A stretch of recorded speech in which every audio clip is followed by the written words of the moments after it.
আল্লাহ রসুল বলেছেন তোমরা হিংসা করো না, হিংসা থেকে দূরে থাকো। হিংসা সবগুলো নষ্ট করে দেয়। আর সব থেকে বড় ক্ষতি হচ্ছে যে হিংসা করে সে সব থেকে বেশি জ্বলে, ঠিক কি না?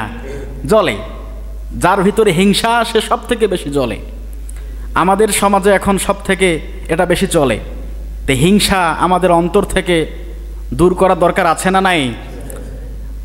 আপনি কি চান, আমরা কি চাই যে আমাদের এই যে রমাদান মাসের 1 মাস রোজা রাখলাম, এই যে 5 ওয়াক্ত সালাত আদায় করছি, দান করছি, সদকা করছি, মা বাবার খেদমত করছি, এগুলো আমল সব পুরে ছাই হয়ে যাক? কেউ চাবে? কেউ চাবে না। না, আমি চাবো না এটা। এই জন্য রসুল বলছেন হিংসা করা যাবে না। হিংসা এটা আজকে থেকে না, হিংসা দুনিয়া সৃষ্টির আগ থেকেও হিংসা ছিল।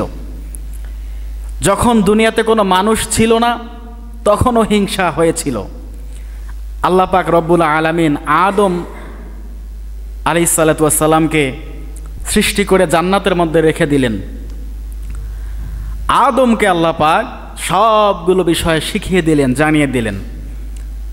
এবার ফেরেশতাদেরকে বলছে, হে আমার ফেরেশতারা, তোমরা আদমকে সিজদা করো, ইল্লা ইবলিসা, শুধুমাত্র কেবলমাত্র ইবলিস বাদ দিয়ে সবাই আদমকে সিজদা করেছে। এমনকি নূরের তৈরি ফেরেশতাও আদমকে সিজদা করেছে, কিন্তু ইবলিস করে নাই। ইবলিস আরজুমেন্ট পেশ করলো।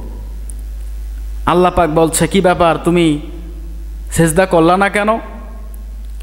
আমি তোমাকে সিজদা করতে বলেছি, তুমি সিজদা করলা না কেন? এবার ইবলিস বলেন, ক্বালা আনা খায়রুম মিনহু খলাকতানি মিন নার ওয়া খলাকতাহু মিন তিন।